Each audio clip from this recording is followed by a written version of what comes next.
చదువుతో పాటుగా మంచి అలవాట్లు ఉండాలి. చదువుతో పాటుగా మనం మంచి వ్యక్తిత్వాన్ని పెంచుకోవాలి. ఎందుకంటే మొత్తం భగవంతుని సృష్టిలో మానవ జన్మ అనేది మహా ఉత్తమమైనటువంటి మనుష్య జన్మ అనేది గొప్పది. పశువులు ఉన్నాయి, పక్షులు ఉన్నాయి, జంతువులు ఉన్నాయి, అనేకం ఉన్నాయి.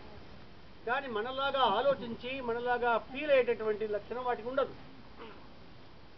కాబట్టి భగవంతుని యొక్క సృష్టిలో మానవ జన్మ అంత మహోత్తమమైంది లేదు.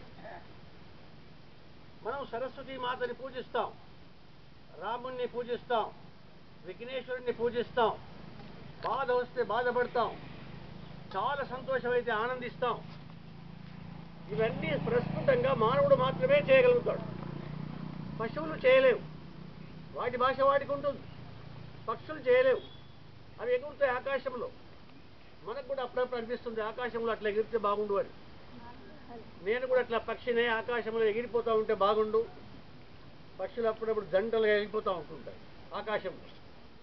కానీ నాడు మానవుడు విమానాలలో పక్షి కంటే ఎత్తు నుంచి ఎగిరిపోతూ ఉన్నాడు. ఇప్పుడు పక్షులు కూడా ఆశ్చర్యపడతాం.